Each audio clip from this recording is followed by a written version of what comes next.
ماں باپ کے جانے کے بعد مجھے ماموں اپنے ساتھ گھر لے آئے۔ مامی مجھے دیکھتے ہی بولی کہ اس عمر میں لڑکیوں کی شادیاں ہو جاتی ہیں اور آپ اس کو اپنے گھر لے آئے ہیں۔ میری عمر 18 سال تھی، لیکن دیکھنے میں 25 سال کی ایک جوان عورت لگتی تھی۔ وجہ یہی تھی کہ میرا گورا رنگ، موٹا جسم، لمبے بال تھے۔ مامی کی بات نے مجھے اندر سے کاٹ کر رکھ دیا۔ خیر جو بھی تھا، مجھے یہیں رہنا تھا۔ میں خاموشی سے ماموں جان کے گھر رہنے لگی۔ سارا دن کام کرتی اور تھک ہار کر سو جاتی۔ میرے ماموں کا ایک پاگل بیٹا تھا۔ وہ اتنا چھوٹا نہیں تھا کہ اسے کوئی نہلاتا۔ وہ جوان تھا لیکن ذہنی توازن صحیح نہیں تھا۔ میں جب بھی نہانے جاتی تو وہ ضد کرتا کہ مجھے بھی خمیرہ آپی کے ساتھ نہانا ہے۔ چھوٹا بچہ ہوتا تو میں اس کے ساتھ نہا لیتی، کوئی مسئلہ نہیں تھا۔ لیکن اب میں جوان تھی، اگر میں انکار کرتی تو وہ گھر کی تمام چیزیں توڑ دیتا۔ اس لیے مامی اور ماموں سے چھپ کر اس کے ساتھ نہا لیتی، لیکن نہاتے وہ میرے پرائیویٹ جگہ پر ہاتھ لگاتا تو میری جان نکل جاتی۔ ایک دن میں گھر کوئی نہیں تھا اور میں صبح سے بے چین تھی۔ میں نے انور سے کہا، آؤ آج پھر نہاتے ہیں۔ وہ میری بات سن کر بہت خوش ہوا۔ اسے کیا پتا تھا کہ میں نے آج اس کے ساتھ کیا کرنا ہے۔ ہم دونوں باتھ روم میں چلے گئے، دروازہ بند کیا۔ میں سوچ نہیں سکتی تھی کہ ایک پاگل لڑکا اس قدر طاقتور ہوگا۔ جب 1 گھنٹہ میں فرش پر، میری عمر 18 سال تھی جب میں ماموں کے گھر آ گئی تو یہ دشوار کام میرے سپرد کر دیے گئے۔ بچپن سے ماں کی محرومی کے سمجھے ماموں کے پاگل بیٹے سے ہمدردی ہو گئی، اور اس کی ماں نہیں تھی، اور ماں کی پیاس نے اسے پاگل کر دیا تھا، جبکہ میرے تو ماں اور باپ دونوں ہی نہیں تھے۔ انور آدھا یتیم تھا اور میں پوری۔ اللہ نے پھر بھی مجھ پر کرم کیا۔ میں نانی کے پیار نے مجھے متوازن رکھا، ورنہ ممتا کی پیاس سے خدا جانے میرا کیا حشر ہوتا۔ شاید انور کی طرح میری شخصیت بھی ٹکڑے ٹکڑے ہو کر رہ جاتی۔ تابہی میں انور کی ہر ضرورت کا خیال رکھتی تھی۔ ممانی تو خوف سے اس کے قریب تک نہ بڑھتی تھیں۔ نہیں معلوم ابتدا میں ان کا سلوک اپنے سوتیلے بیٹے کے ساتھ کیسا تھا، کیونکہ ان دنوں میں بھی نہ سمجھ تھی اور نانی کے پاس رہتی تھی۔ جب ماموں کے گھر آئی دیکھا کہ ماموں کی دوسری بیوی اور انور کے درمیان نفرت کی ایک واضح دیوار موجود تھی۔ انور بھی ایک وحشی تھا، میں اس کا خیال رکھتی تھی۔ اس کے باوجود میری پٹائی کر دیتا۔ میں بلبلا اٹھتی، خوب روتی، مگر ایک پاگل کو کیا خبر کہ اس کے کسی عمل سے دوسرے انسان کو نہ کروں گی تو پھر شاید یہ لوگ مجھے یہاں رہنے نہیں دیں گے، اور اگر ممانی نے مخالفت شروع کر دی تو پھر میرا اور دوسرا ٹھکانہ کوئی نہ ہوگا۔ پہلے تو ماموں کے گھر والے انور کے پاگل پن سے بے حد پریشان رہتے تھے، لیکن جب میں آ گئی وہ میرے آنے سے سکون میں آ گئے تھے۔ اب ان کو ایک پاگل کی دیکھ بھال کے لیے تنگ و دود نہیں کرنا پڑتی تھی۔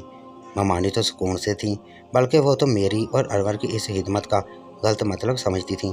وہ مجھ پر شک کرتی تھیں۔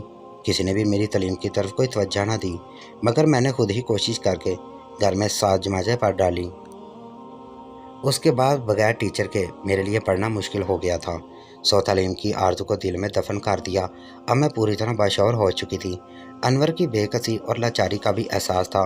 سچ کہوں تو مجھے اس پاگل سے انیت ہو گئی تھی، اور اس انیت کو میری ممانی غلط رنگ دے رہی تھی۔ مجھے لگتا تھا کہ وہ پاگل نہیں ہے، لیکن حالات کی ستم ظرفی نے اسے اس کے خوش خواہش چھین لیے تھے، کیونکہ ماموں بھی اس کی طرف سے لاپرواہ ہو گئے تھے اور اس کو توجہ نہیں دیتے تھے کہ کس حال میں ہے وہ۔ یہ میں ہی واحد ہستی تھی اس گھر میں جو اس کا خیال رکھتی تھی۔ اب اس کی دیکھ بھال میرے لیے اتنی گراں نہ رکھی تھی۔ وہ برتن اٹھا کر میرے سر پر دے مارتا تو بھی میں کسی سے شکایت نہ کرتی۔ البتہ میں اس کے بارے میں سنجیدگی سے سوچنے لگی تھی کہ اس بیچارے کا کیا ہوگا۔ میں اس کے لیے اتنی فکر مند تھی کہ دن رات سوچنے رہنے سے میری صحت پر برا اثر پڑنے لگا۔ آخر ماموں جان کے پوچھنے پر میں ایک دن رو دی۔ میں نے کہا، کچھ بھی ہو، انور آپ کا بیٹا ہے، آپ نے کیوں اس کو دماغی امراض کے ہسپتال میں نہیں رکھا؟ ایک بار تو اسے ڈاکٹر کو دکھائیں، ہو سکتا ہے علاج سے ٹھیک ہو جائے۔ میرے کہنے کا ماموں پر کافی اثر ہوا۔ انہوں نے بیٹے کو ہسپتال میں داخل کروا دیا۔ علاج ہوتا رہا، 1 سال مسلسل علاج کیا گیا تو علاج سے انور پر کافی اثر ہوا تھا۔ اب اس کو دورے وقفے سے پڑتے، زیادہ تر نارمل رہتا، تاہم زیادہ بات چیت نہ کرتا، اکثر خاموشی رہتا، البتہ مجھ سے باتیں کر لیا کرتا۔ اپنی تکلیف اور پریشانی بھی مجھے ہی بتاتا تھا۔ سارے گھر میں وہ صرف مجھے ہی اپنا ہمدرد سمجھتا تھا۔ اس نے مجھ پر چیزیں اٹھا کر مارنا اور میرے بال لوچنا بھی چھوڑ دیے تھے۔ انور خود کہتا، میں نہانا چاہتا ہوں، مجھے استری کر کے صاف جوڑا دو۔ وہ پہلے سے زیادہ صاف ستھرا رہنے لگا تھا، اپنی صفائی بھی خود کرنے لگا۔ اس نے گھر والوں کو تنگ کرنا چھوڑ دیا تھا۔ اس کی یہ معمولی تبدیلی بھی میری زندگی کی سب سے بڑی تبدیلی بن گئی۔ اب بھی اس کی خدمت کرتی تھی، بلکہ پہلے سے زیادہ، کیونکہ اس کو میرے خلوص اور خدمت کا احساس ہونے لگا تھا۔ وہ اکثر مجھے کہتا تھا کہ اس گھر میں بس ایک تم ہی ہو جو میرا خیال رکھتی ہو۔